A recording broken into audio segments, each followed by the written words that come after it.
Former President Gloria Macapagal Arroyo, Senate President Sherwin Gatchalian, and honorable members of the Senate, House Speaker Faustino D. III, and honorable members of the House of Representatives, Chief Justice Alexander Gesmundo, and honorable justices of the Supreme Court, His Excellency, the Most Reverend Charles John Brown, and esteemed members of the Diplomatic Corps, Executive Secretary Ralph Recto, and honorable members of the Cabinet, First Lady Luis Araneta Marcos, other distinguished guests, ladies and gentlemen, good afternoon.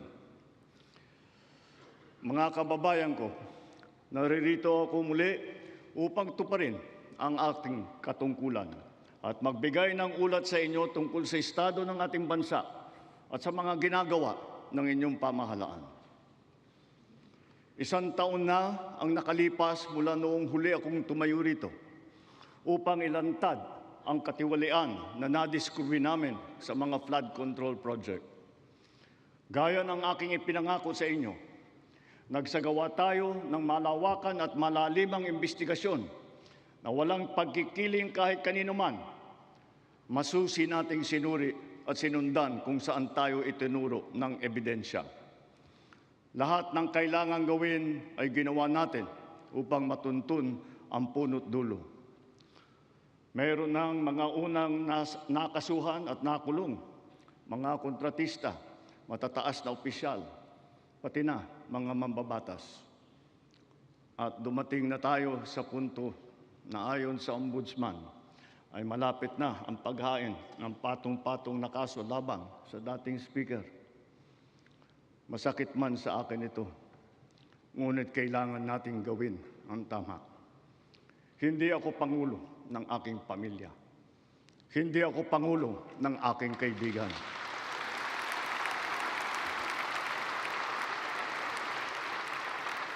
Ako ay Pangulo ng Pilipinas at ang tungkulin ko ay sa inyo, ang aking mga kapwa Pilipino.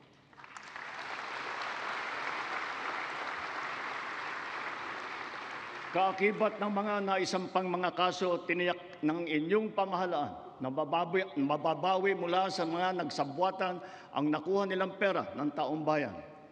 Gayon din, pinigilan natin ang paglabas ng pera ng bayan na ipambayad padapat sa mga depektibo, peke o guni-guning mga proyekto at mapupunta lamang sa mga bulsa ng mga tiwalaing kontraktor at opisyal.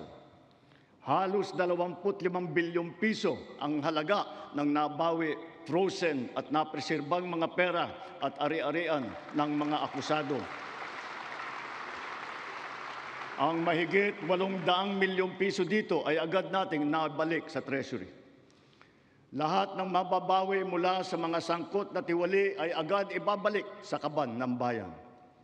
Ipinapaubayan na natin ang pag-uusig sa Ombudsman at sa ating mga pinalakas na National Prosecution Service. Nananalig din tayo sa makatarungang hatol ng hukuman. Makakaasa kayo na ang gulong ng hustisya ay tumatakbo.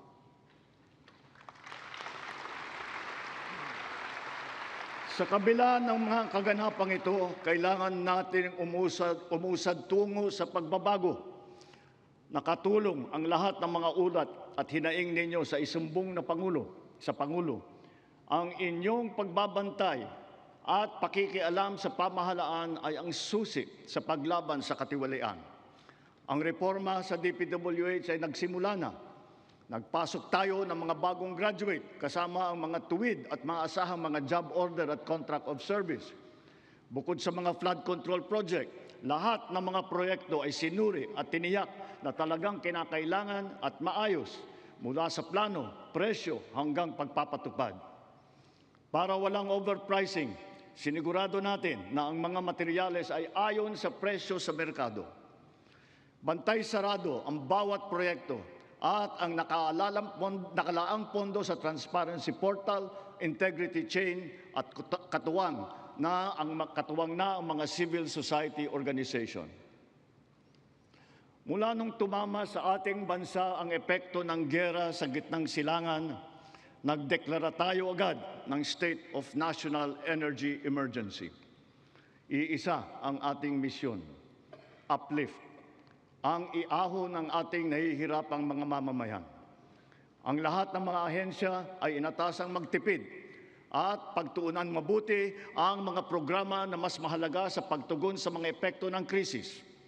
Ibinuhos natin ang pondo kung saan karapat-dapat at mas kinakailangan sa mga pangunahing serbisyong ramdam at tiyak na makakatulong sa ating mamamayan. Ang pera ng taong bayan na muntik mapunta sa bulsa ng mga tiwaling opisyal ay naisalba natin. At sa halip na magamit natin ay nagamit natin sa mabuti at para sa tunay na kapakanan ng mamamayan. Ibinaba natin ang karagdagang halos 58 bilyong pisong pondo sa mga lokal na pamahalaan para mas mabilis at mas malawak ang paglingap sa taong bayan. Mataas ang tiwala at kumpiyansa natin sa mga lokal na pamahalaan.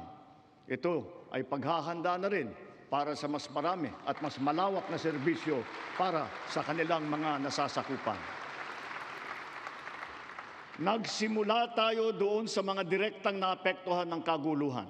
Ang pagsaklolo sa ating mga kababayang OFW na naipit sa digmaan. Mahalagang misyon ito ng pamahalaan. Gayong lagpas 2.2 milyong Pilipino ay naghahanap buhay sa Middle East. Simula nung naputok ang gera, mahigit 12,000 kababayan natin ang ating naiuwi sa bansa na ligtas.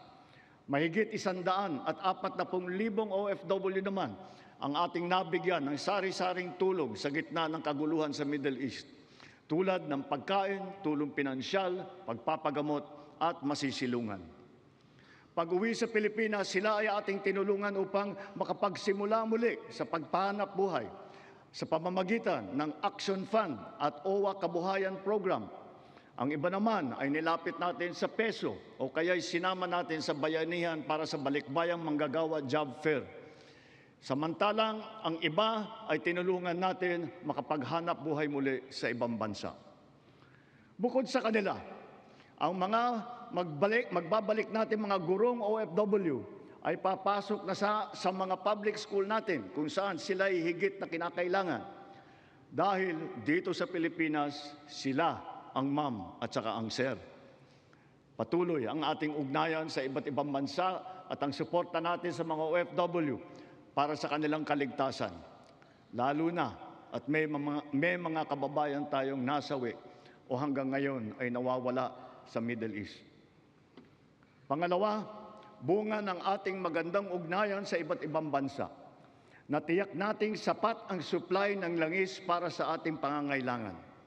Sa kabila ng pagsara ng Strait of Hormuz, ay nagawa natin makabili at makapag-angkat mula sa ibang pagkukunang bansa tulad ng Japan, South Korea, Oman, India, maging sa Russia, pati na sa China. Dahil sa mga ito, natiyak natin na sapat ang supply ng bansa na tatagal hanggang halos 2 buwan. Nakipag-usap din tayo sa Iran para sa kaligtasan ng ating libo-libong mga kababayang tripulante na nasa Strait of Hormuz. Sa kooperasyon ng ating mga kumpanya ng langis, hindi naging biglaan ang pagtaas ng presyo ng petrolyo, kundi paunti-unti sa loob ng 1 linggo. Ito ay para naman maging magaan sa ating nahihirapang mga consumer.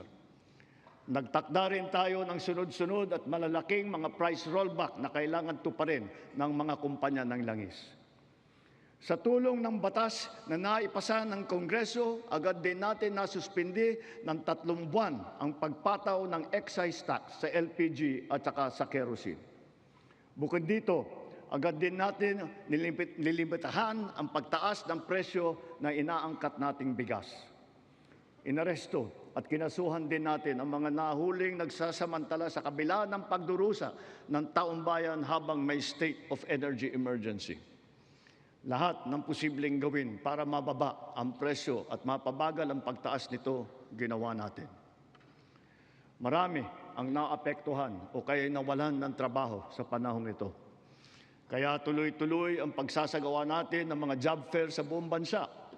Nitong Mayo 1, araw ng paggawa at kasagsagan ng mataas na presyo ng krudo, Nagsagawa tayo ng halos 100 job fair kung saan halos 300,000 trabaho ay pinagbigay alam natin sa publiko. Sa isang araw ng job fair na ito, lagpas 6,000 Pilipino ang hired on the spot. Dito rin natin ipinamahagi ang mga sweldo para sa mahigit 100,000 benepisyaryo at nagtatrabaho sa ilalim ng dilip at tupad ng DOLE. Kumilos agad tayo upang pigilan ang mabilis na pagtaas ng presyo ng bilihin. Hinikayat ang mga bangko at e-wallet na magbawas ng kanilang karaniwang singil sa bawat transaksyon na online. Kaya ngayon, maraming bangko at e-wallet na nagbaba o nagtanggal ng kanilang sinisingil sa online transaction fee.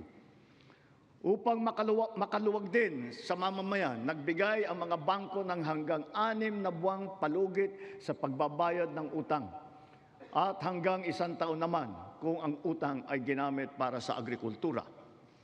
Ganito rin ang ginawa ng GSIS at SSS para sa mga utang ng mga miyembro nito, pati na ang NHMFC para sa mga umutang ng murang pabahay at ng Pag-ibig Fund para sa mga naapektuhan na OFW. Kahit papano ay nakaluwag ito sa mga consumer, lalo na sa mga naghuhulog para sa kanilang bahay at sa mga nagpupundar para sa kanilang negosyo. Sa panahon na lumiit ang kita dahil sa mataas ng mga presyo, mahigit 26,000 toneladang bigas ang binigay sa mahigit 2.5 milyong pamilya. At ito'y itutuloy pa natin hanggang umabot sa 8 milyong pamilya na makikinabang.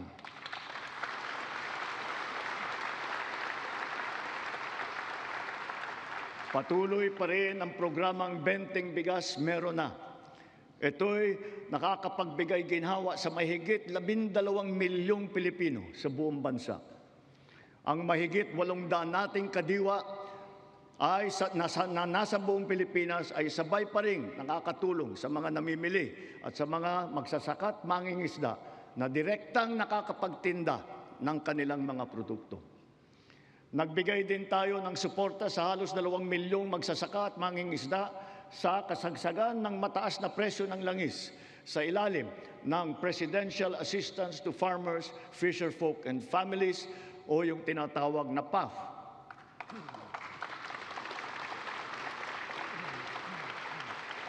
Dahil sa mas malakas, malawak at mura nating internet, naging mainam na alternatibo ang online classes at saka ang ating work from home. Mataas ang presyo ng ating kuryente, lalo na ngayong Hunyo, dala pa rin ng mataas na presyo ng krudo at paglakas ng dolyar. Gayunpaman, tiniyak natin na nabigyan ang mamamayan ng kaunting proteksyon sa kanilang electric bill. Ipinag-utos natin ang agarang pag-refund ng mga kumpanya ng kuryente na may sobrang nasingil sa mga customer nito.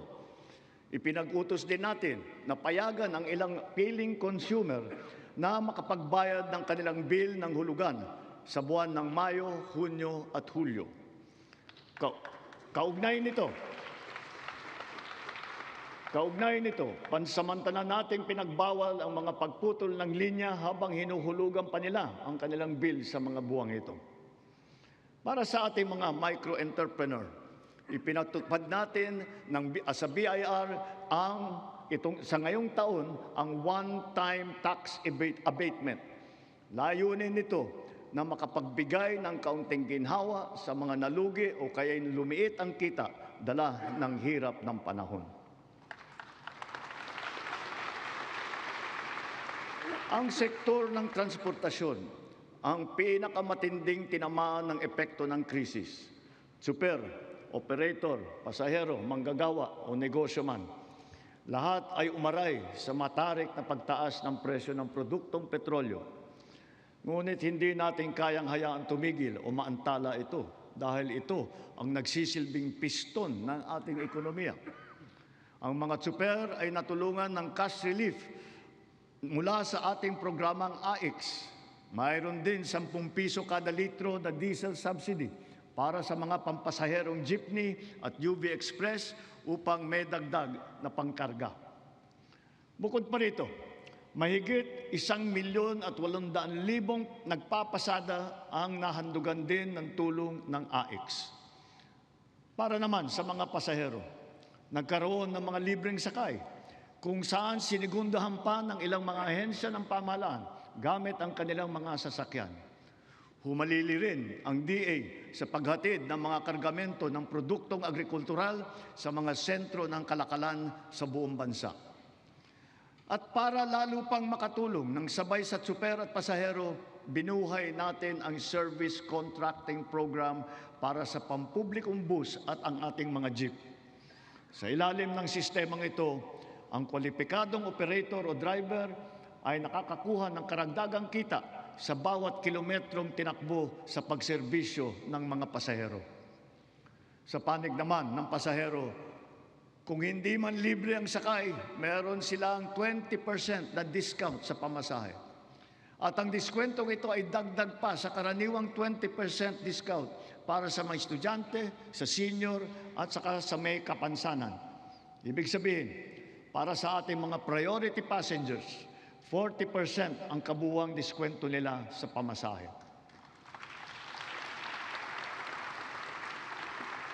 Nariyan din ang tupad, tuloy pasada, kung saan nagkaroon ng dagdag na kita ang mga tsuper na pampasada. Sa mga programang ito pa lang, milyong-milyong Pilipino, driver man o pasahero, ang nakaramdam ng kaunting ginhawa sa kanilang mga biyahe araw-araw mula nang ito'y nailunsad.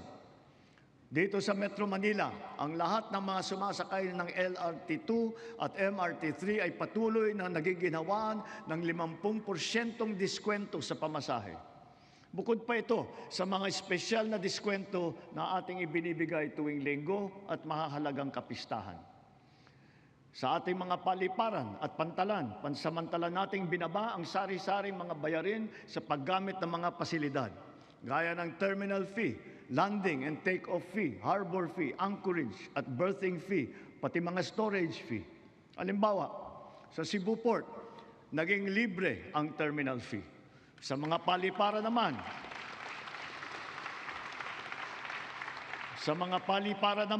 ang service charge sa mga pasahero ay binawasan din natin. Gayon din sa PITX, ang terminal na nag-uugnay ng Metro Manila sa Katimugan. Sinuspindi natin ng 3 buwan ang pagsingil ng terminal fees sa mga pampasaherong sasakyan.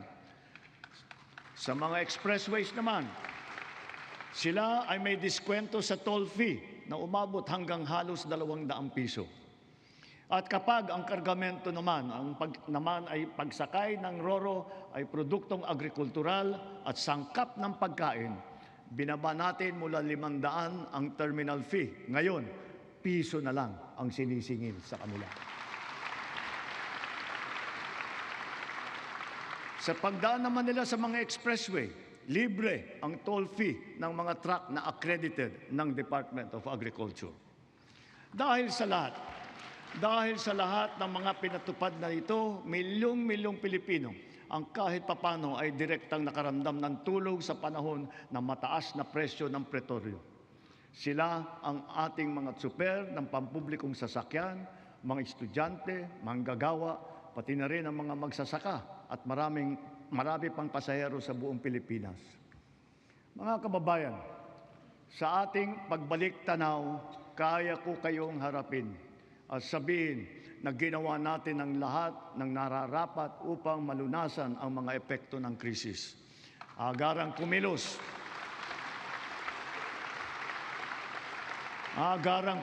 ang buong pamahalaan upang tumulong sa mamamayan.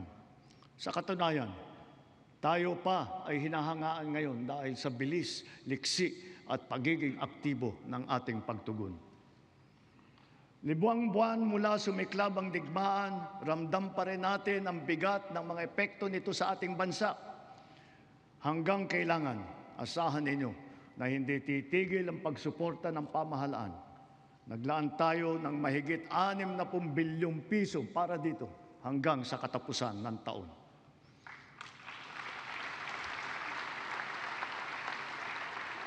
Ang pondo na naisalba natin na balak ibulsa ng mga tiwaling opisyal ay sa taong bayan natin ibinubuhos.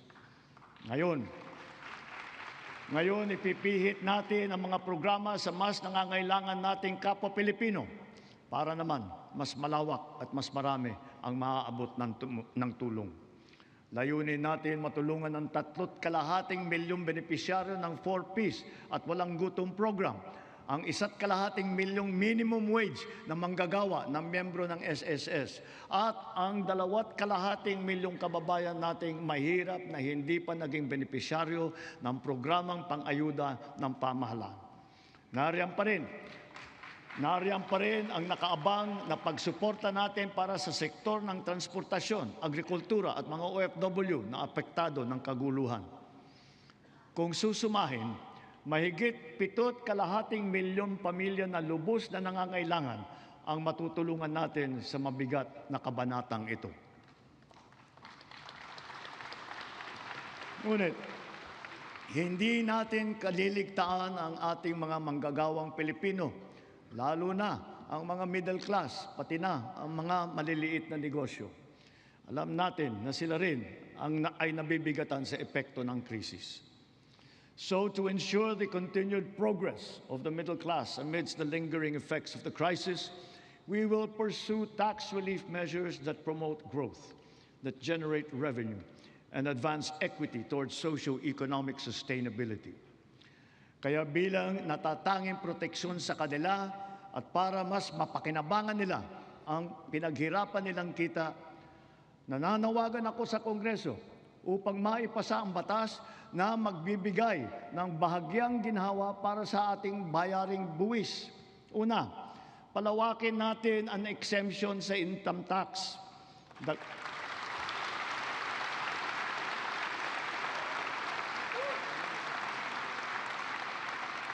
Dagdagan natin ang mga manggagawang malilibre sa buwis sa kanilang kita. Isasama na natin ang mga kumikita ng hindi lalagpas sa 350,000 pesos kada taon.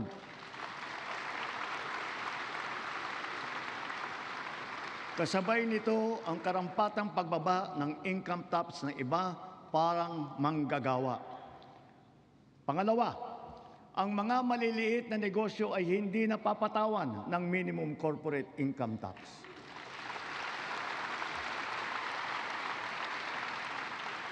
Pangatlo, para mapanatag ang loob ng taong bayan ang pagbigay ng amnesty para sa mga hindi nabayarang buwis tulad ng income tax, estate at donors tax at value-added tax.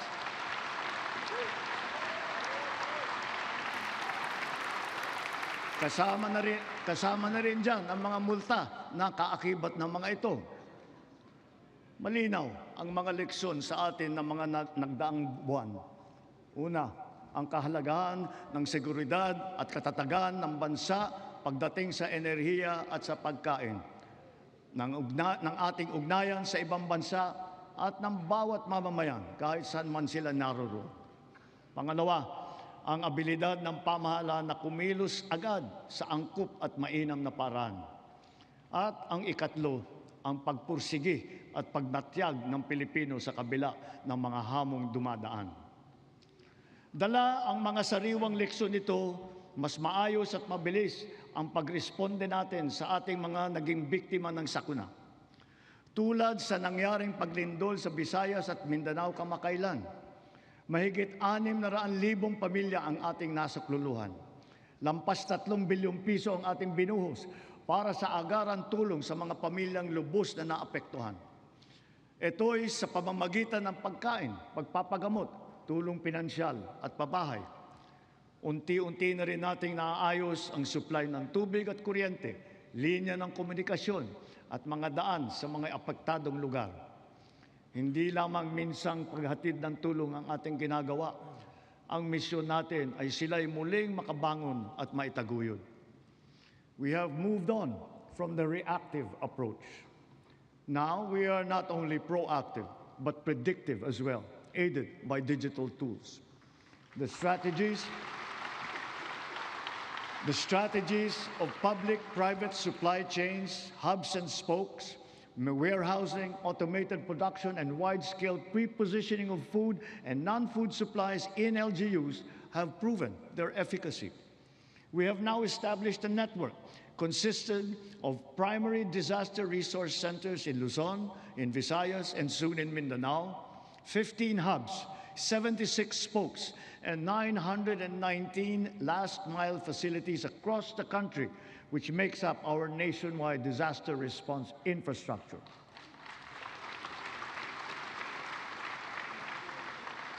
Because of this robust system, delivery of emergency nourishment and relief to target areas is now made possible under 24 hours. Sa panahon ng krisis o kalamidad, handa na ang pamahalaan sa pagpapadala ng mga mobile energy system upang makapaghatid ng emergency power sa mga lugar na nawalan ng kuryente.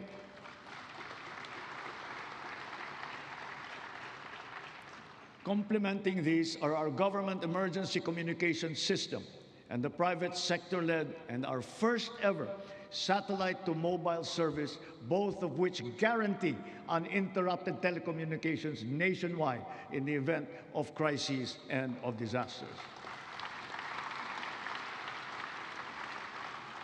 At dahil meron na tayong konsepto ng state of imminent disaster, hindi na natin hinihintay na mangyari ang sakuna.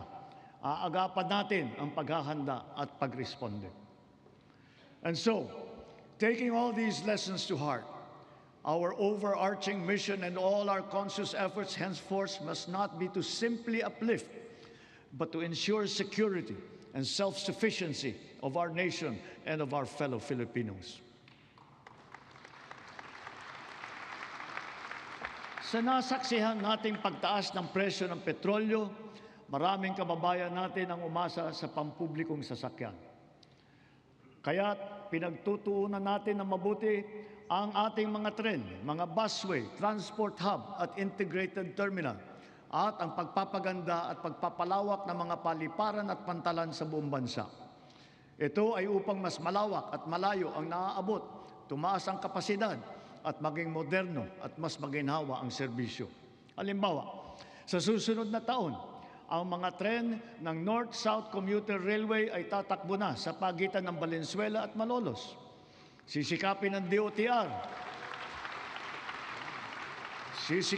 DOTR na sa pagtapos ng administrasyong ito, tapos na rin ang railway hanggang sa Clark.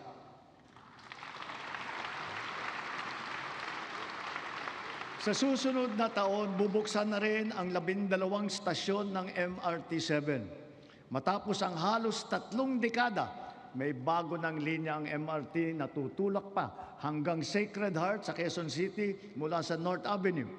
At balang araw, aabot pa ito hanggang San Jose del Monte, Bulacan.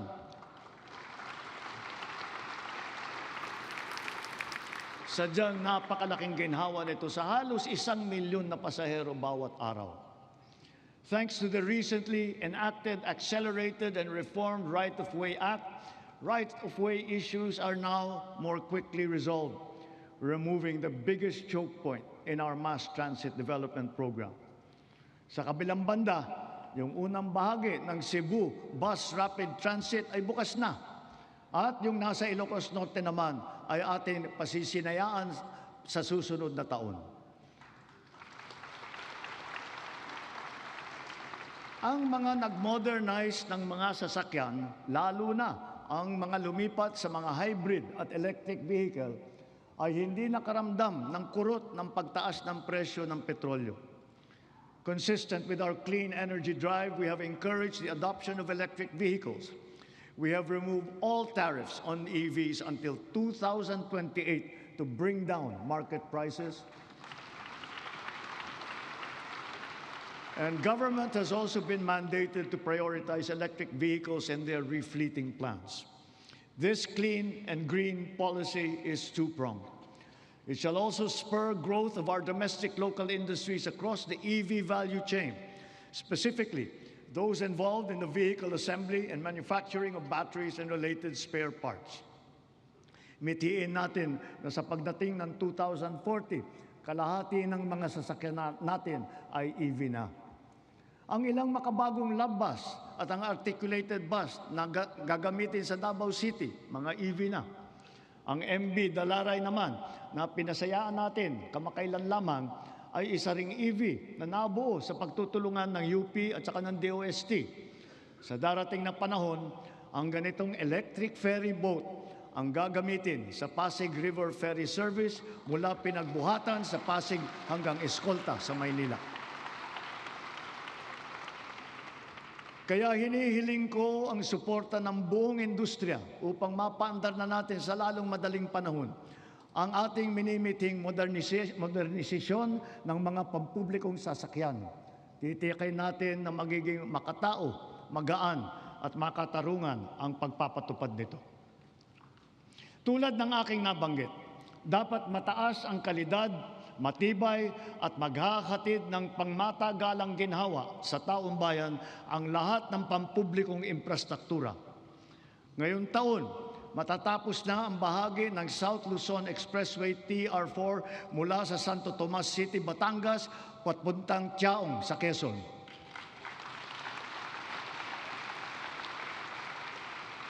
Halos 17,000 motorista araw-araw ang makikinabang dito.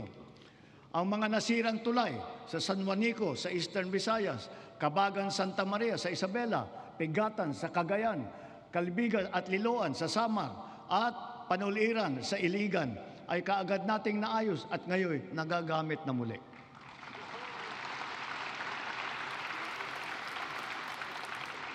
Bukod sa 137 evacuation center na naitayo sa buong bansa, magsisimula na ngayon taon ang pagpapatayo ng Ligtas Pinoy Centers. Una doon sa mga lugar na madalas tamaan ng hagupit na panahon, tulad ng Bicol, Eastern Samar, Bukidnon, Davao de Oro. Ang mga gusali na ito ay dinisenyo upang kayanin ang mga malubhang kalamidad tulad ng super typhoon na 340 kilometers per hour, ang lakas ng hangin at ang magnitude na 8.4 na lindol. Ganon din dapat ang taas ng kalidad at tibay ng lahat ng pribadong infrastruktura.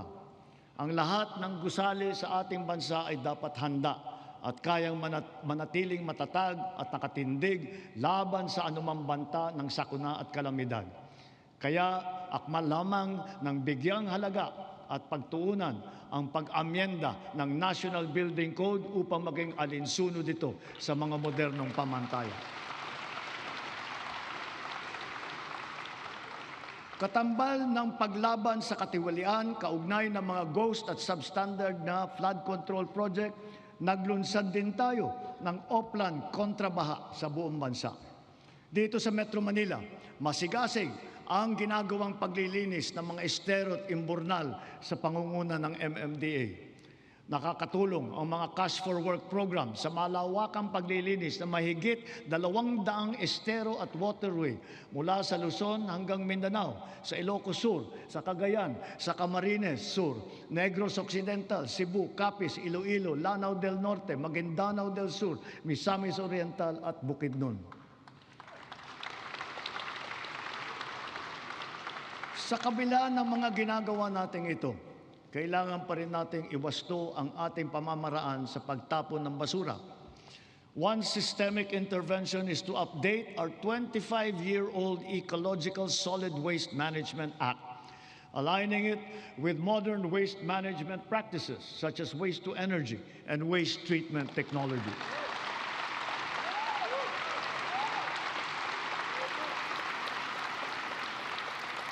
As we recalibrate our solid waste management systems, we can draw inspiration from the solid waste management practices being championed by the MMDA here in Metro Manila, such as waste recovery, processing, upcycling. For example, what used to be the Carmona Sanitary Landfill of the 1990s is now the MMDA Nature Park. And more than a multi-purpose green space, it shall soon be the base of its high-level disaster preparedness training and simulation exercises. Gayon din, ang ating sistema ng agrikultura ay pinapatatag natin upang magarantiya ang ating supply ng pagkain at maipababa ang presyo nito para sa lahat. Ang sari-saring mga programa tulad ng puhunan, farm input, kagamitan, kaalaman, pati na insurance ay tumutulong sa mga magsasaka at mangingisda. Kaya mula noong 2023, patuloy na tumataas ang produksyon ng bansa. Lumalakas ang cropping intensity, dumadami ang ani tulad ng palay, mais, asukal, baboy at manok. Dala ito ng malakas na buhos ng suporta sa sektor, ang gumaganda at lumalawak na sakop ng infrastruktura at sistema ng irigasyon at tumataas na antas ng mekanisasyon. Nagbubuklod na rin ang mga magsasaka at mangingisda at nabibigyan ng makabagong teknolohiya, binhi at mga pasilidad at kagamitan.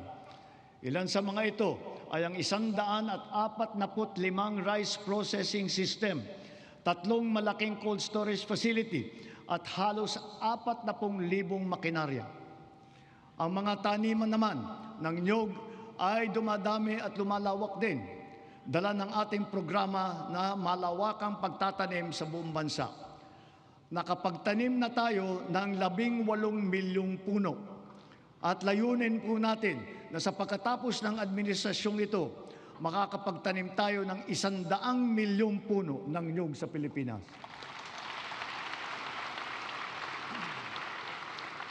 Gagarantiyahin ito ang tatag ng ating industriya ng niyog hanggang sa mga susunod na dekada. Ang NFA din ay ngayon may mas malakas na ang kakayahan sa pagbili ng mga ani ng magsasaka sa mas magandang presyo at sa pag-imbak ng buffer stock. Ang mga sari-saring peste at sakit na ay nagbabantang manira ng mga inaasahang magandang kita. Halimbawa rito, ang avian flu at saka yung ASF. Kaya tinitiyak ng DA na ang mga magsasaka ay natututo ng mga makabagong kaalaman at mga mainam na paraan sa pag-iwas at paglaban sa mga ito. Gayunpaman, ang insurance ay nagsisilbing mabisang panangga laban sa pagkalugi dala ng pagkawala o pagkasira sa hindi inaasahang pangyayari. Sa nakalipas na 4 na taon, natulungan ang sektor upang mabawi ang halaga ng pinsala sa hanapbuhay na umabot sa 19 bilyong piso halaga na kabayaran. Ang crop insurance ngayon ay hindi limitado sa mga pananim. Kasama sa saklaw nito ang mga alagang hayop, palaisdaan, mga gamit at pasilidad, pati sasakyan na pang-agrikultura. Meron ding life insurance para sa mismong magsasaka at mangingisda. Papalawigin pa ng Philippine Crop Insurance Corporation at DA ang kaalaman ng mga magsasaka at mangingisda tungkol sa crop insurance. Upang makapagbigay ng kapanatagan sa isipan ng mga benepisyaryo ng agrarian reform, wala tayong tigil sa pamamahagi ng mga titulo sa lupa na ginawad sa kanila. Kaya sa loob ng 4 na taon, lagpas 400,000 titulo na ang suma total ng atin na ipamahagi sa kanila, na may kabuong lawak na mahigit 500,000 hektarya. Tatapusin na natin ang pamamahagi ng mga titulo sa susunod na taon. Marami sa benepisyaryo ang naghintay ng 30 hanggang 60 taon. Ang iba mapalad na nasaksihan ang paglabas ng kanilang titulo. Sa tagal naman ng panahon, yung iba, apo na ang tumanggap. Gayon din, kahalaga sa kanila ang seguridad na hatid ng kalayaan mula sa pagkalubog sa utang. Kaya asahan ninyo, kukumplituhin na natin ngayong taon ang ginagawa natin pagpapawalang bisa ng mga utang ng ating mga benepisyaryo.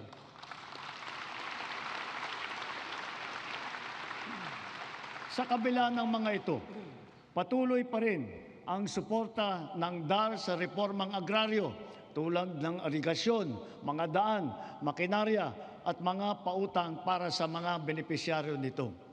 Kaya sinasabi ko, Secretary Conrad, huwag mong munang isipin na pwede ka na mag-retire. Marami ka pang trabaho na gagawin sa DAR. Ang mga nagdaang buwan ay nagpaalala sa atin na kailangan natin paramihin ang pinagkukunan natin ng kuryente. Ito ay isang tanda ng pagiging matatag na bansa. Kaya't kasalukuyan nating binabantayan at tinututukan ang 200 proyekto na matatapos hanggang sa dulo ng administrasyong ito. Ang kabuuang kapasidad ng mga ito ay halos 10,000 megawatt.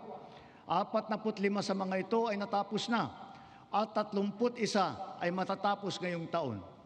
At ang 124 naman ay inaasahang matatapos hanggang sa 2028. Dagdag pa rito ang mahigit 1,700 megawatt na hatid ng mga proyekto para sa energy storage system na may kakayahang mag-imbak ng kuryente. Karagdagang seguridad ito sa 2028 para sa halos 30 milyong kabahayan at mga industriya sa bansa. Ang mga proyektong ito ay napabilis ng dahil sa mga bagong patakaran at proseso na nagpapadali ng pagnegosyo dito sa ating bansa para sa mga Pilipino at dayuhang negosyante. Ngunit siyempre, mas pinapaghalagahan natin ang mga teknolohiya na hindi umaasa sa inaangkat na krudo na pinapaandar ng mga likas na yaman ng ating bansa tulad ng renewable at indigenous. Bukod sa ilang mga plantang pinapatakbo ng krudo, nakapagdagdag tayo ng mahigit 60 plantang pinapatakbo naman ng geothermal, solar, hydro at wind at saka ng biomass. Because of the extension as well of the Malampaya service contract until 2039, drilling operations once again resume for the first time in 8 years. What we have uncovered is truly a national treasure. An untapped reserve of 222 billion cubic feet of natural gas, which bodes well for the continuous production of our premier gas field until 2034. To put it in context, 222 billion cubic feet of natural gas is sufficient to power 1.6 million households for the next 8 years until 2034. Inspired by this development, we have already awarded a total of 14 petroleum service contracts in Luzon, Visayas, and Mindanao. By far, this is the highest number of such contracts ever to be awarded during a single term of any president in our history.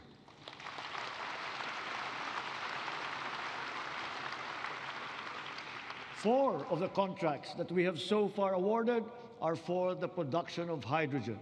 Hydrogen gas will serve as a backup fuel for our power plants, especially useful for our off-grid areas. It is also touted as the world's clean fuel of the future. Two of the newly awarded petroleum service contracts are co-managed with the BARM government. This is the first time in our political history. BARM is now firmly set to pursue its strategic vision of energy security and total electrification for and in the Bangsamoro region.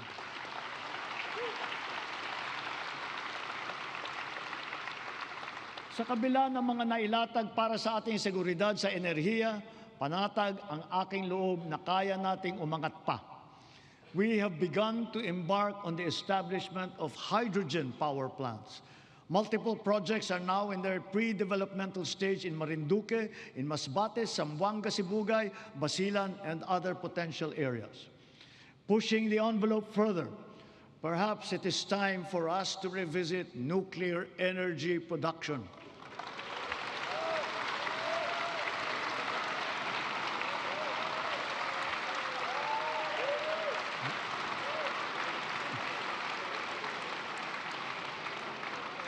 After all, we are already using nuclear energy in the fields of medicine, in agriculture, water filtration, and the upcycling of plastic. We are confident in its capacity to reinforce our energy security and to bring down the cost of electricity in our country. Titiyakin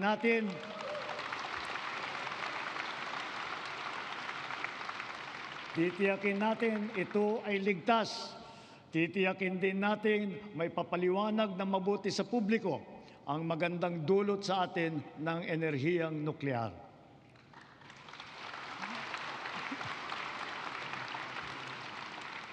Mga kababayan, sa lahat ng mga ginagawa natin sa sektor ng enerhiya, Malinaw din sa pamahalaan ang hinaing ng taong bayan na pababain ang presyo ng kuryente sa bansa.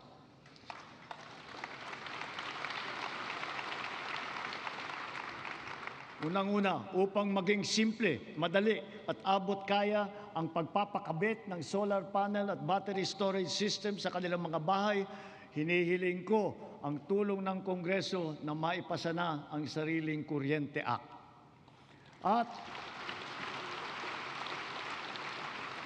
At kung pagbawas ng presyo ang usapan, sa aking palagay, panahon na para tanggalin na natin ang systems laws na pinapasa sa consumer.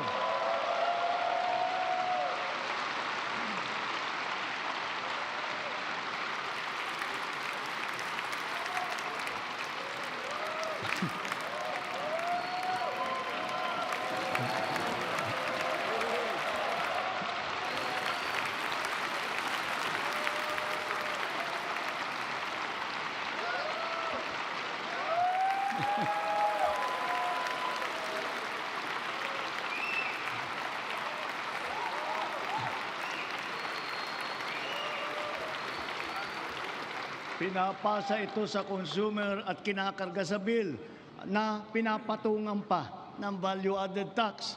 Hindi naman kasalanan ng consumer kung bakit nagkaroon ng systems loss. Kaya hindi naman tama na kailangan sila pa ang pagbabayarin dito.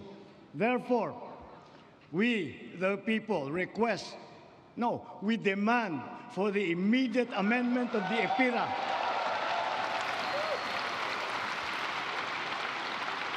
and to prohibit charging systems laws against consumers, including the value-added tax thereon.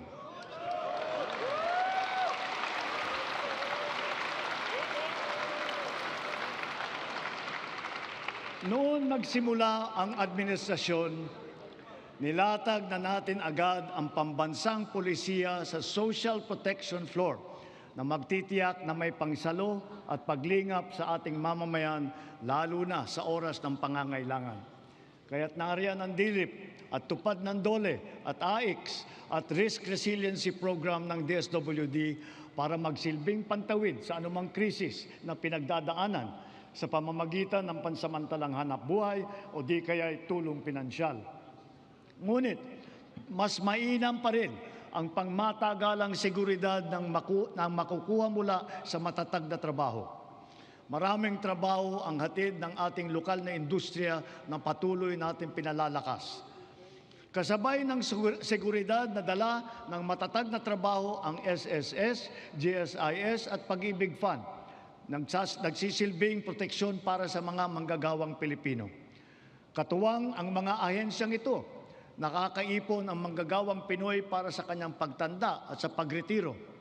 Nakakatulong din ito sa panahon ng kagipitan, kalamidad o krisis sa buhay.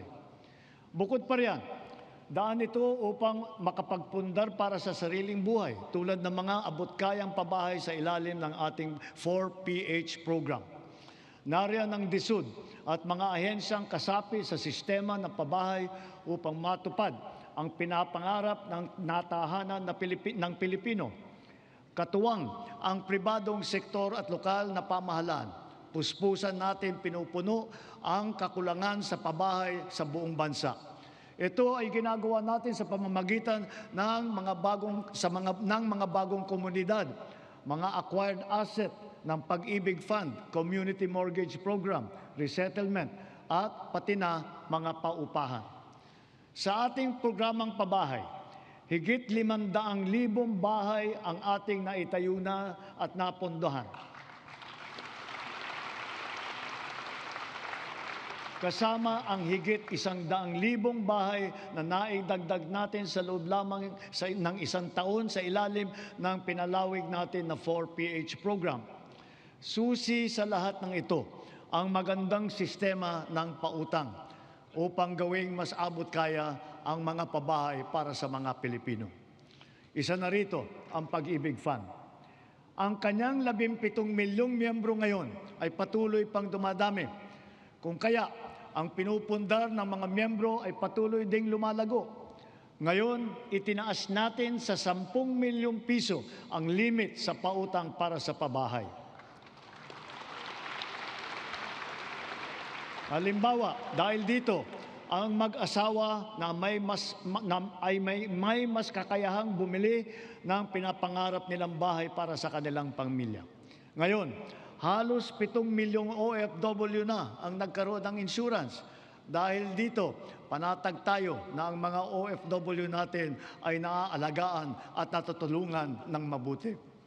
Patuloy din na dumadami ang mga kasunduan natin sa ibang bansa para sa karagdagan oportunidad para sa hanap buhay. Napataas din natin ang minimum wage ng OFW natin na namamasukan bilang kasambahay.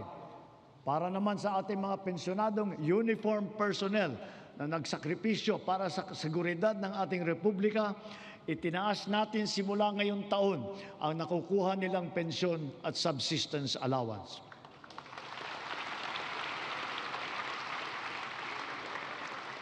Bilang dagdag tulong naman sa mga pensyonado ng SSS, pinaaga natin ang 10% pagtaas ng kanilang pensyon simula Hunyo na dapat sana ay nakatakda pa sa Setyembre.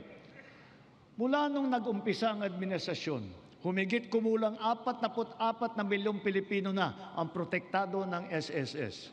Mahigit 80,000 sa kanila ay mga tsuper, mga tindero, tendera, gig worker, mga job order at contract of service at iba pang mga nasa informal na sektor. Ang mga contract of service at job order ng pamahalaan, ipinagpatuloy natin ang kanilang mga serbisyo.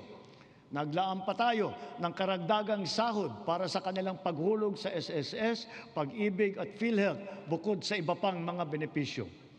Misyon natin na mas marami pang Pilipino ang makakasapi sa SSS, lalo na ang informal na sektor at mga self-employed na tulad nila.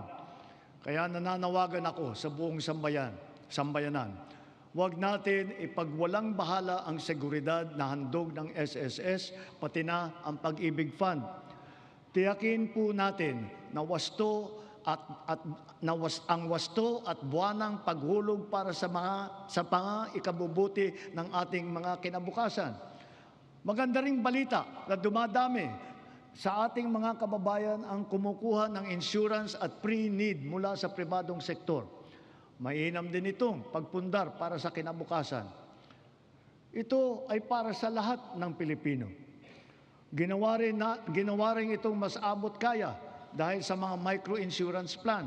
Ngayon na nasa merkado, ito yung mga rehistrado at lehitimo. At mas maganda rin balita sa ating kabataan. Sa kanilang murang edad ay nagbubukas na ng mga account sa bangko o kaya sa digital payment app. Hikayatin at turuan natin silang mag-impok at magpundar para sa kanilang kinabukasan. Gayunpaman, edukasyon pa rin ang siyang pangunahin nagtataguyod ng kakayahan. Kung kaya ito ang nangunguna sa listahan ng administrasyong ito.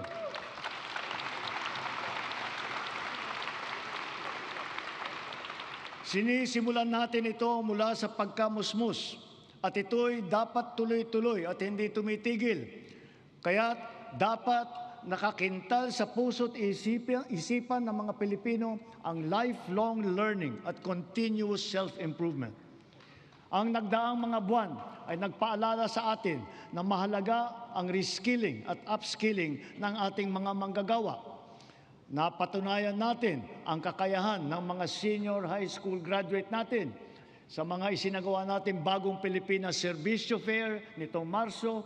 Mahigit 1,200 senior graduate ang naging hired on the spot. Maaari na rin sila ngayon mag-apply para sa mga bakanteng unang baitang na posisyon sa pamahalaan. Ngunit, patuloy pa rin natin pinalalakas ang curriculum ng senior high upang lalong maihanda ang estudyante para sa tunay na mundo. Pinaigting ang work immersion para maranasan nila ng personal ang paghahanap buhay sa kanilang gustong larangan.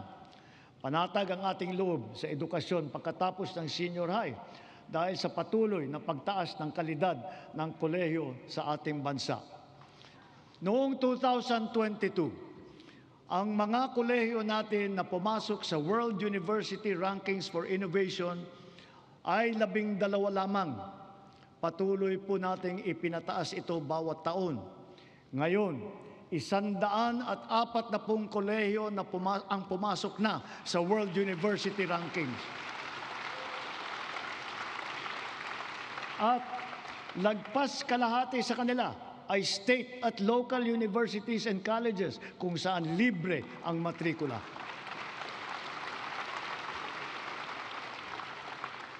Para mahikayat ang kabataan na magtapos ng kolehiyo, ang tanggapan ng Pangulo ay naglaan ng 100,000 piso para sa 5 estudyante sa bawat barangay sa buong bansa.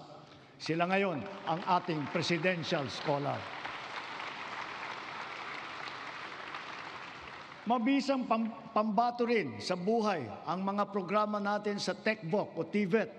Sa ngayon, 81% na ang placement rate ng mga dumadaan sa kursong TechVoc. Halimbawa, sa programang Super Scholar at ang programa Entrepreneur, naturuan ang mga driver na panibagong kaalaman na sa kanilang iba't ibang pangkabuhayan. Sa programa naman ng DOLE at DA, mahigit 10,000 magsasaka at mangingisda sa buong bansa ang matuturuan na rin sa mga bagong kaalaman.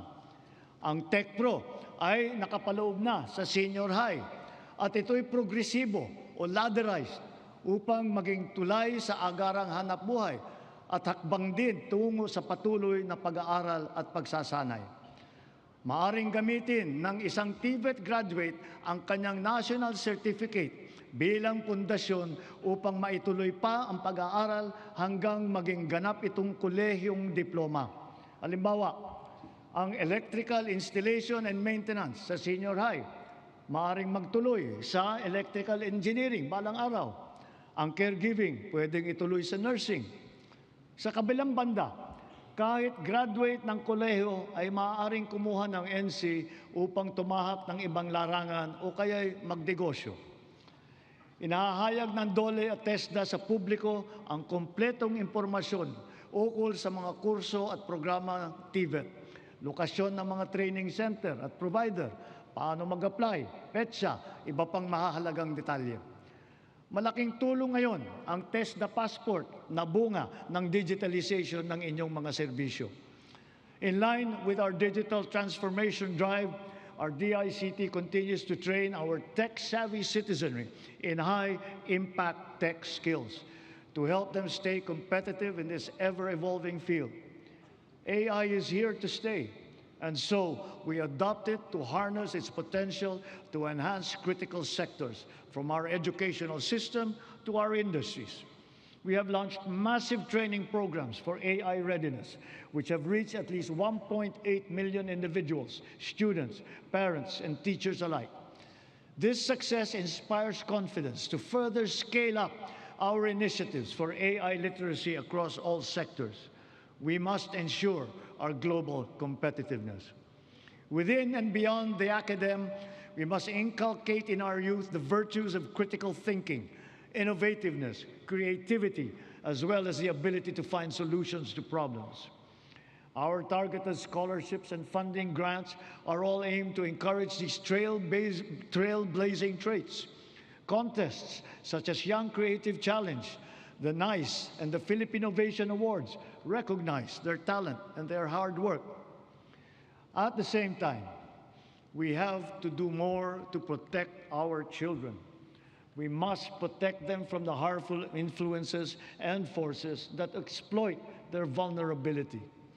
The corrosive influence of fake news, the unfettered exposure to pornography, even to minors, the constant depiction of casual violence, and the toxicity and hate culture pervasive in social media. These pernicious influences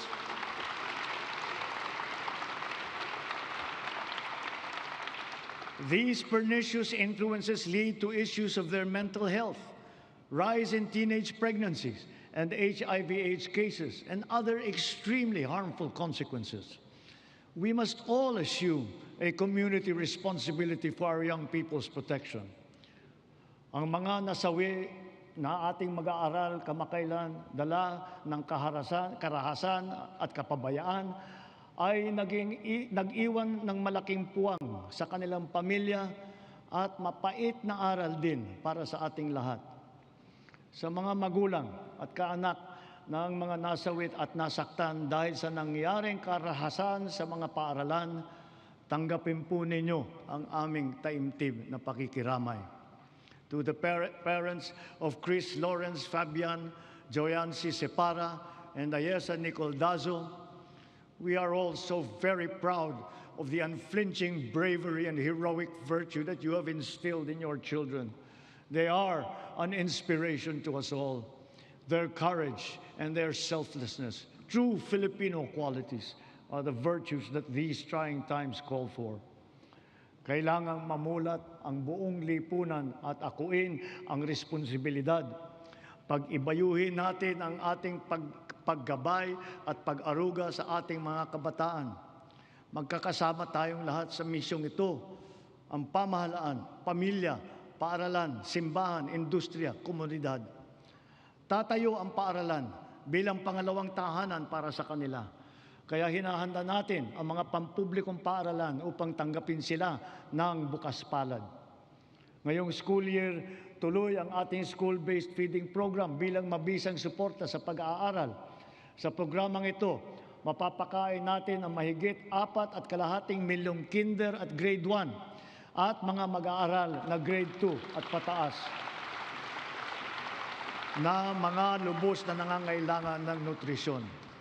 Magtutulungan ang lokal na pamahalaan, ang barangay, PNP, DepEd upang palakasin ang seguridad sa paaralan.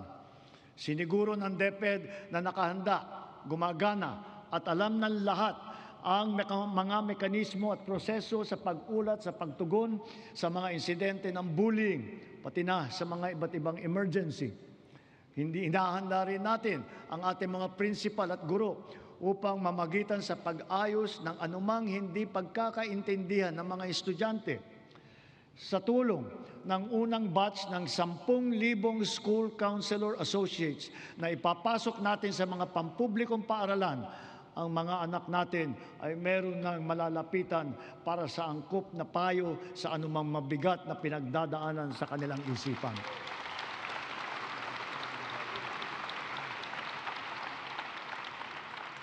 Hindi mawawaglit sa ating isipan ang karangalan at kadakilaan ng ating mga guro. Pinangako ko noong nakalipas na SONA na walang magre-retirong guro na Teacher 1. Ngayon, mahigit 80,000 guro at school head sa pampublikong paaralan ang na-promote gawa ng ating expanded career progression. Nagkaroon na rin ng mahigit 30,000 karagdagang posisyon para lumakas ang puwersa ng mga guro. To facilitate effective instruction, we also continue to provide them with helpful and innovating teaching aids such as smart TVs, laptops, tablets, free mobile data, even lapel microphones. To dramatically increase the traditional annual production output of DepEd, we have activated force multipliers in addressing classroom storage, tapping the DPWH, PAGCOR, and the LGUs as additional production arms for the increase in our schoolrooms. For its part, the private sector also will construct its initial share of more than 16,000 classrooms in Luzon by way of PPPs. Additional PPPs with higher production targets will soon follow for the Visayas and Mindanao. Kapag may nagkasakit sa pamilya, tila krisis ang tumama. Sa mahal ng pagpapagamot, kaya nitong simutin ang kita o ipon ng isang pamilya. Kaya malusog na pamumuhay ang ating pangunahing isinusulong. Kumpletong bakuna, maayos na nutrisyon, regular na ehersisyo at pag-iwas sa masamang bisyo at mapanganib na gawain. Mahalaga rin ang ating sports.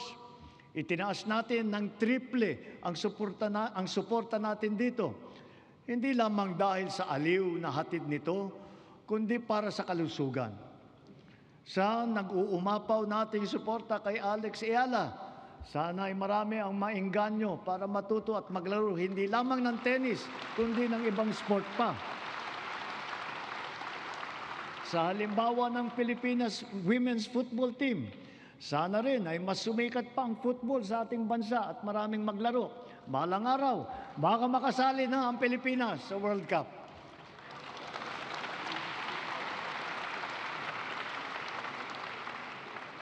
Ang ating sistema ng universal healthcare ay ang pangunahing seguridad sa kalusugan ng bawat Pilipino, katuwang ang DOH at saka ang PhilHealth. Daig ng maagap ang masipag. Ito ang layunin ng ating YAKAP program. Ilayo ang Pilipino mula sa sakit at tugunan ng maaga ang nagbabadyang karamdaman.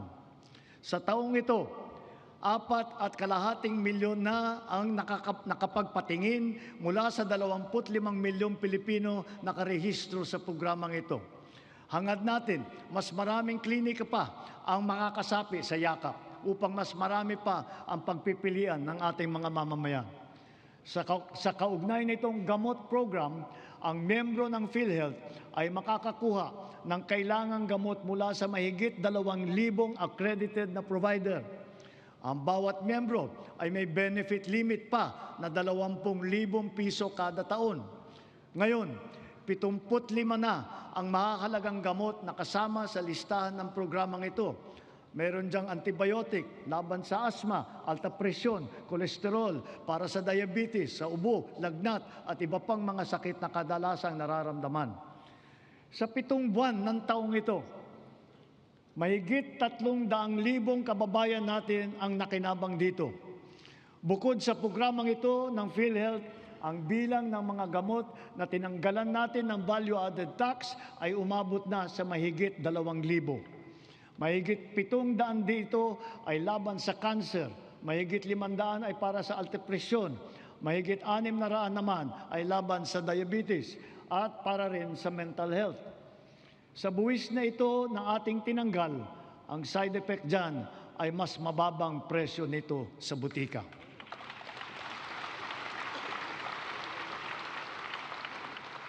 Ngunit kung pag-iwas sa sakit ang ating tunay na pakay, kulang pa ito.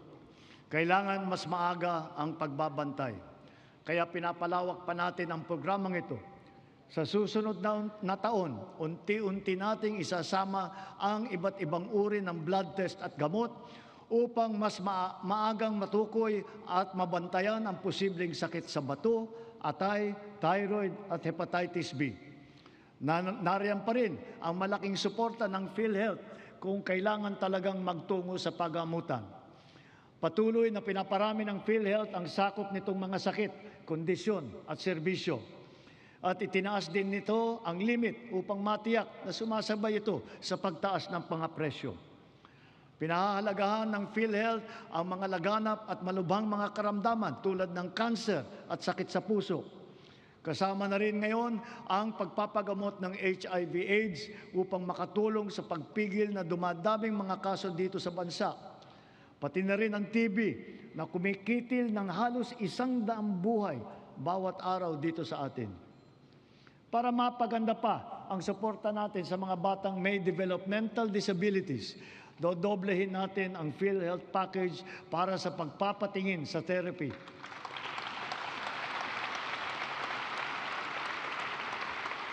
Dadamihan din natin mula sa 70 hanggang 150 ang bilang ng therapy session na sakop ng PhilHealth.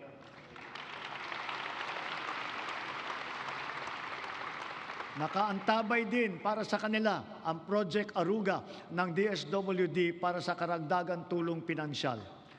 Mula sa lagpas 5 milyong pamilyang Pilipino na gumagamit ng PhilHealth noong 2022, umabot na sa mahigit 7.5 milyong pamilya ang nakatamasa ng mga benepisyo ng PhilHealth nitong nakalipas na taon.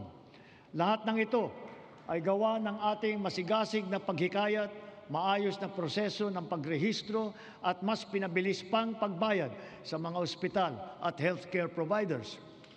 At mula nung inilunsad matapos ng huling SONA, halos 3 milyon ng kapwa natin ang walang binayaran kahit 5 sa kanilang pagpapagamot gawa ng ating zero balance billing sa mga ward ng ospital ng DOH.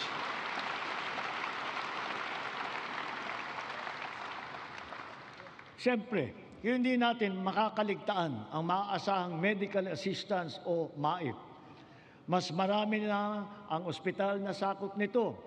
Mas pinadali pa ang proseso. At ngayon, may e-MAIP na sa mga ospital ng DOH, online at kasama sa ating eGov app. 2 na lang ang requirement. Wala na ring GLGL, kaya hindi na kailangan pumila o magmakaawa pa sa sino mang politiko.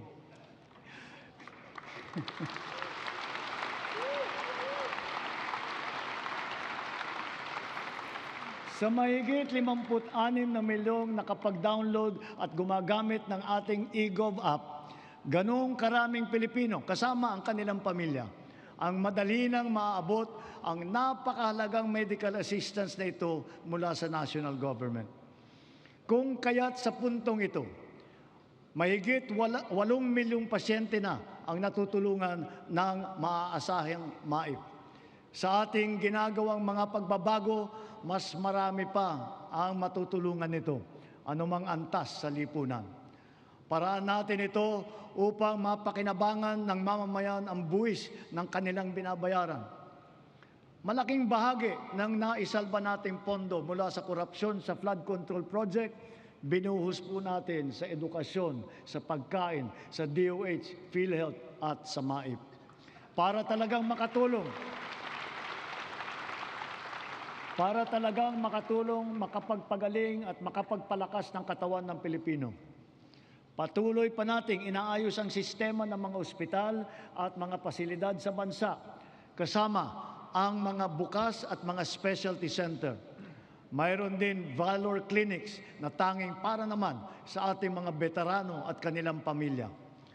At magsisimula na rin tayong iguhit ang plano para sa makapagtayo ng isang Virology and Vaccine Institute dito sa ating bansa.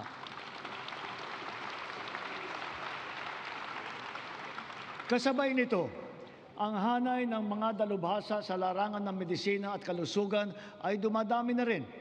Mula nung na magsimula tayo, mahigit dumoble ang kumukuha ng medical scholarship kapalit ng obligasyon na maglilingkod sa mga pampublikang ospital sila balang araw. Sa kanilang pinamamalas na serbisyo publiko, ang ating mga doctors to the barrios ay nagsisilbing huwaran sa ating mga susunod na henerasyon ng mga Pinoy na doktor.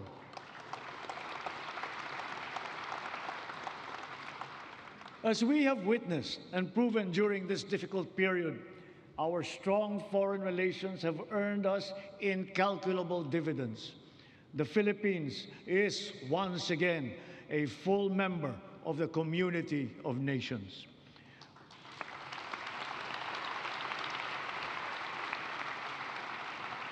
Our vigilant trade facilitation efforts have resulted in integrating our country into the international free trade network that is the widest and most active one that we have ever had in our history. It has yielded transformative economic agreements, such as the Regional Comprehensive Economic Partnership. And now, we are set to seal yet another promising comprehensive economic partnership agreement, this time with the United Arab Emirates.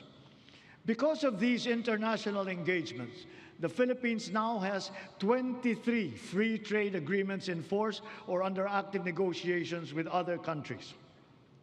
Our exports have grown. They have continued to grow, reflecting high productivity and the increasing competitiveness of our products and services in the international trade market. It now behooves us to reinforce our strengths, enhance our comparative advantage, and diversify our portfolio. On this principle, we have maintained our competitiveness in supplying critical components to top technology companies in the world. We have also maintained export competitiveness for our indigenous farm products, such as ube, coconut, bananas, other tropical fruits. And we have now ventured into new, invaluable ones like Inoke mushrooms. Foreign investments continue to pour in because of our beneficial policies, especially those promoting ease of doing business and accelerating digital transformation that curb red tape and corruption. Over the past 3 years, more than 6 trillion pesos in investments have been facilitated through our green lanes. These are estimated to create over 400,000 jobs for our Filipinos. Our productive eco-zones lay down the fertile groundwork that brings these investments into actual fruition, posting consistent growth rates over the past 3 years. Extending beyond Metro Manila, from Luzon to Mindanao, promising new areas have been recently proclaimed, such as in Dumaguete and Misamis Oriental. And soon, we will also present a strong case for Palawan and for the halal industry. We continue to strive for bigger and greater things, venturing into areas heretofore unimaginable. That is, strategic and emerging industries that position our country in the global value chain, such as in the fields of pharmaceuticals, advanced manufacturing, luxury goods, technology, and logistics. Additionally, a product of the 23-member-strong U.S.-led Pac Silica initiative, the Pac Silica Industrial Hub will create an ecosystem that will have AI at its core. It will bring quality jobs to our people, accelerate our industrial competitiveness, and revitalize our economy. As a strategic component of the Luzon Economic Corridor, the hub will be an advanced manufacturing and logistics center in the global AI and technology value chain. Cagayan is both geographically and economically primed to serve as our gateway to space and host the country's first spaceport. A sounding rocket launch test is slated for next year. Yes, we are going to launch a rocket into space. This we will do in partnership with a South Korean aerospace company. We do not have to look or sail very far to find dependable allies. ASEAN is our safe harbor, within which we share not only mutual proximity, but affinity. During our chairship of the ASEAN Summit this year, we advocated for greater solidarity and cooperation among ASEAN member states. Together, we found ways to alleviate the dire consequences of the war in the Middle East.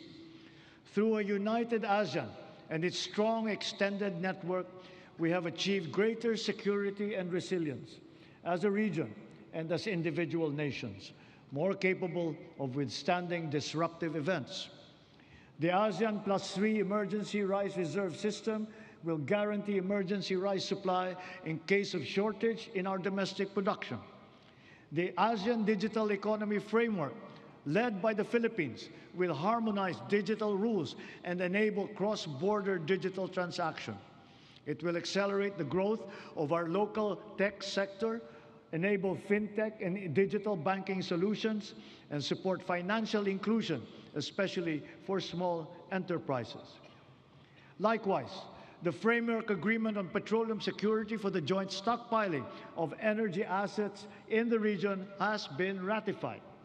And now that our Luzon, Visayas, and Mindanao grids are fully connected, we are in a better position to connect with our neighbors to help realize the ASEAN Power Grid.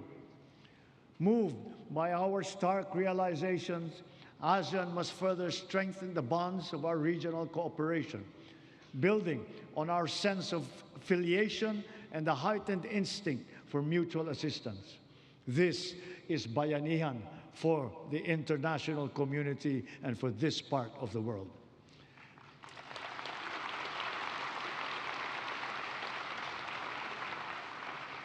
And more significantly, we in ASEAN, joined by the entirety of Filipinos who by nature are peace-loving, re-echo our unified appeal for an end to violent conflict. We appeal to all parties for a heightened sense of community, to a return to the table, armed only with a genuine desire for peace and for normalcy. True diplomacy builds, violent conflict only destroys. Peace and order are the foundations of security for our country, for our region, for the world. A long but worthwhile 15 years since its signing, we are now ready to formalize a historic completion of the government's peace pact with the CBA-CPLA. And in accordance with the Republic Act number 12317, the BARM electorate is now poised to partake in BARM's first regular parliamentary election.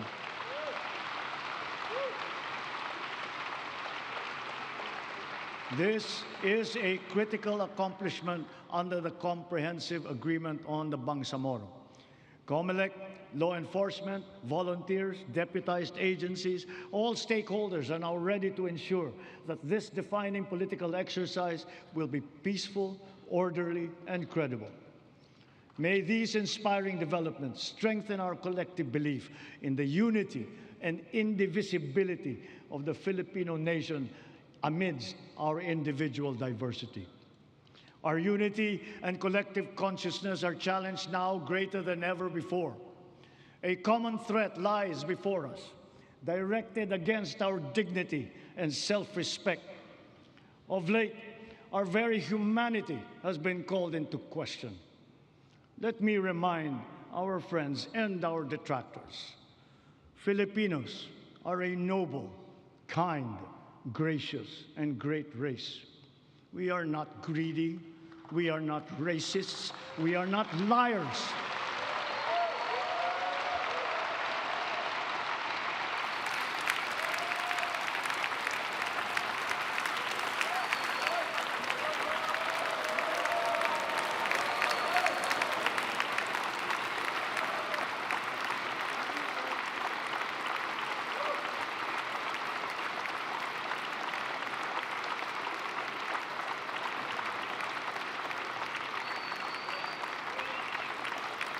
We are respectful and we are dignified.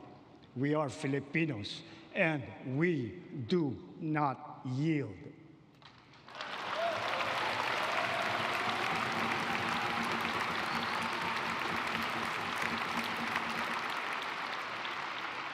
Just recently, we celebrated the 10th anniversary of the final and binding 2016 Arbitral Award, which stands as a definite benchmark for the interpretation and application of the UNCLOS. This is not a claim that we advance alone, nor is it one that we will abandon. Your government will do all that is necessary to continue upholding this award, utilizing every peaceful and legal means available to the Republic against any attempt, foreign or domestic, to undermine this achievement. We give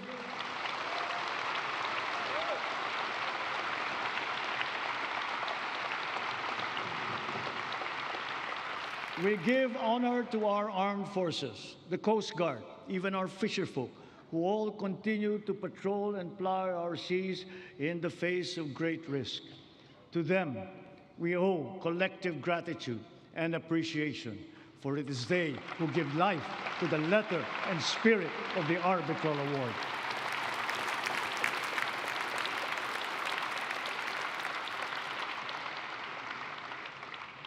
Mga kapwa kong Pilipino, sa ganitong mga banta sa ating seguridad, sa loob at sa labas ng bansa, tayo'y tumindig ng taas noo at magkapit-bisig. Dahil tayo man ay magkakaiba sa maraming bagay, iisa lang tayong lahi. Tayong lahat ay Pilipino, Pilipino sa diwa, Pilipino sa dugo. Manaig nawa ang pagkakaisa at ang pagmamahal natin sa inang bayan at sa kapwa Pilipino. Sa bagay na ito, hindi tayo magkakatunggali. Tayo ay magkakabigkis tulad ng ating pinamana sa ating buong kasaysayan. Sa mga pang-aalipusta, hindi tayo matitinag. Sa manlulupig, hindi tayo pasisiil.